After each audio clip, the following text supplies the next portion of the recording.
Seiring kebutuhan penyu di Bali sebagai sarana upacara Hindu, perlu dibarengi kesadaran masyarakat untuk ikut menjaga keberlangsungan penyu yang saat ini hampir punah.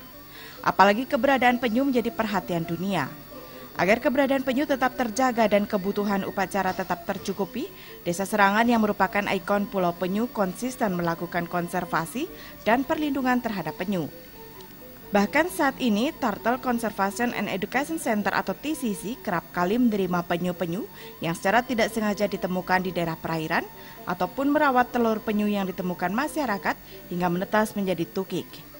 Menurut Bage Powongan Desa Pekeraman Serangan, Made Sukaryo, ke depan pihaknya ingin keberadaan TCC yang dikelola secara mandiri ini berkembang menjadi destinasi wisata baru seperti Taman Penyu. Nantinya destinasi ini bisa menambah tujuan wisata dan mampu menambah penghasilan yang bisa dimanfaatkan untuk keberlangsungan TCC dan masyarakat setempat.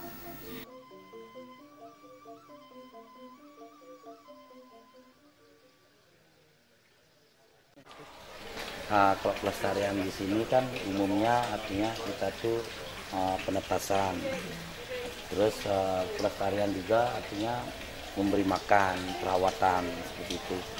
Untuk kedepannya kita kan ingin artinya kita bisa mandiri. Lama ini memang sih sudah mandiri, tapi kan masih kurang biaya, masih besar sekali. Bantuan pemerintah pasti kita inginkan. Itu satu.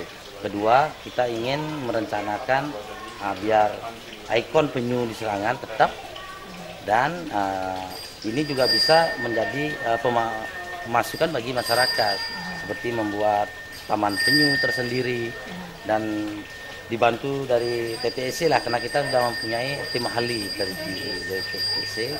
Biar enggak jadi selama ini masyarakat mempertanyakan, kita melestarikan tapi kita belum bisa memanfaatkan hasilnya. Sementara Tanjung Benua kan lebih banyak, dia mempunyai tempat taman penyu gitulah, tapi dia nggak ada pelestarian. Adanya wahana baru ini diharapkan tetap mempertahankan ikon Serangan sebagai Pulau Penyu. Keberadaan penyu juga bisa menguntungkan masyarakat sekitar seperti di Benoa atau perairan lainnya. Pratnya Paramita dan Adi Setiawan, Bali TV.